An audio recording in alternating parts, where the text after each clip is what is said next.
the St. Louis Blues? You are telling me the St. Louis Blues just hoisted the Stanley Cup after beating the Bruins in Game 7 on the road? I remember watching this team in the beginning, in January, saying, this team sucks. The Blues are horrible. They were shopping Tarasenko. I wanted the Flyers to get Tarasenko. The Blues couldn't find rhythm at all in their season, and things changed. They made this obnoxious push. They made this crazy, crazy run. They made the playoffs, and it wasn't just a sneak into the playoffs. They got themselves into a third spot in their division. And from there, they go on this crazy, crazy, crazy tear and win in 7 on the road. They had a chance to win in 6 in their home building. Couldn't get it done. They got to go in a hostile Boston environment. And realistically, the Blues won, but they weren't the better talent. The Bruins are a better team when it comes to talent on paper. But that doesn't mean anything in hockey. But just saying, when you look at it and the storyline heading into Game 7, the Bruins at home, a better team on paper, that's a scary task to ask for when you're looking at the Blues. And they did just that. Now, to start this game off, for about 60 seconds, it looked like the Blues were on their toes early. First period. That didn't last long at all. Literally maybe 65 seconds at max. From there, the Bruins were pumping them. Now, the Blues started to get all crazy and throw pucks up the middle of the slot and throw pucks anywhere. The Bruins had high scoring opportunities, getting the puck in the high slot, ripping it on Binnington, getting good looks. But Binnington was outstanding. This guy was so special. He was so unique tonight. His pads were post to post, making saves, sprawling on his stomach. The guy was a difference maker and the reason why the Blues won this cup. You're talking about a guy who was at the bottom when it comes to goaltenders in this organization not too long ago. This guy stole the game in Boston because that first period could have laid out a different game plan. It could have laid out a totally different route the way that this game could go if it wasn't for Binnington and these early saves. Because as much as the Bruins were continuing to pump shots on, continuing to grab these great, great chances, when it came down to it, and it was 3:13 left in the first period, a great forecheck by the Blues. The puck goes up to the blue line. Great work by the defenseman. You get a puck to the net. Ryan O'Reilly gets a tip in front. It goes 5-hole on Tuukka Rask, and the Blues are up 1-0. But then, it wasn't over. With 8 seconds left, the captain of the Blues, gets a great, great look going in on Tuukka Rask, puts it in, and it looked like the Bruins were in the middle of a change, and bang! The Blues, just like that, after getting almost annihilated, I would say. Almost annihilated when it came to effort in the first period. The Blues sneak away with a 2-0 lead. And from there, they were able to hold on. In the second period, lots of back and forth action. Nothing too wild. I think there was a crazy save by... It wasn't Tuukka Rask. Tuukka Rask fought it off, but Chara was at the crease and he knocked it out when it was going into the net. There were chances like that, but it was back and forth. The Blues kind of chipping the puck out into the neutral zone. The Blues iced the puck a ton in this game, but once they had the lead, they kind of just held on and played good, sound, solid strategy. In the third period, same thing, chipping the pucks out of the zone, putting it into the neutral zone. Just establishing a good plan, just going with the game plan of getting the puck out of the zone, and we will regroup from there. But in the third period, about halfway through, Braden Schenn gets a puck, high slot, and a nice feed from Tarasenko, puts it in, one-timer. Who's your daddy? What's he do? They take a 3-0 lead. They end up scoring a backdoor goal later. 4-0. 4-0 in the third period. The Bruins eventually get a short side goal on Binnington, but it was way too late.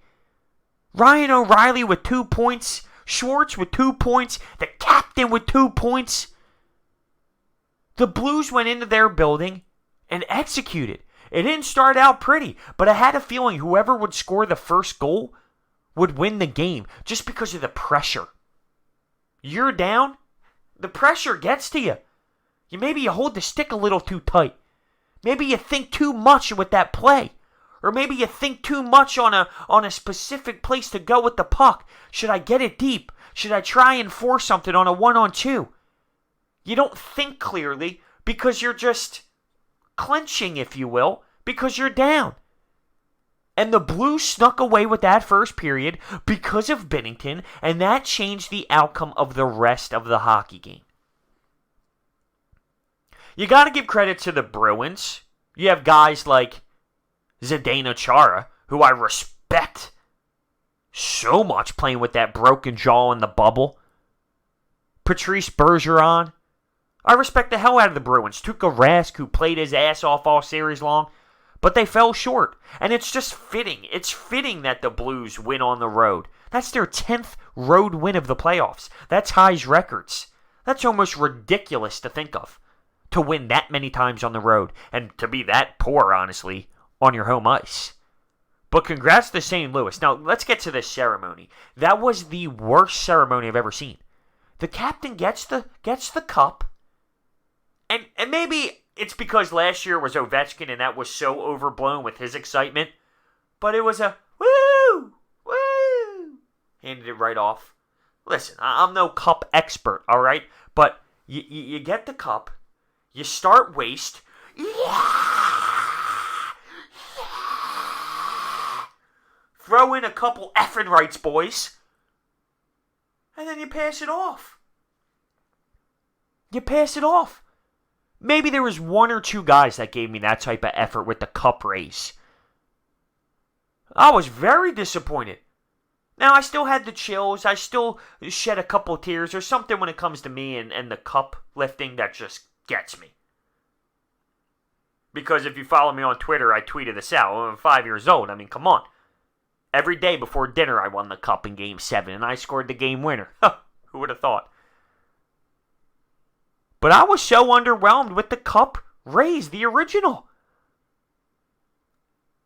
Ryan O'Reilly wins the Conn Smythe, and he was such a great leader for this club all throughout the season. You got to think of the grind that this team went through mental grinds.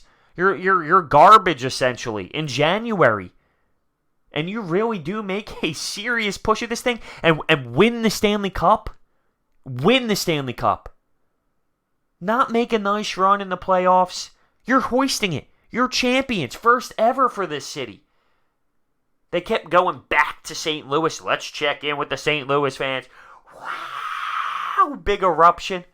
I remember 2010, I went to the Flyers games when they were on the road at the Wells Fargo and doing the same thing. Believe it or not, I was young then.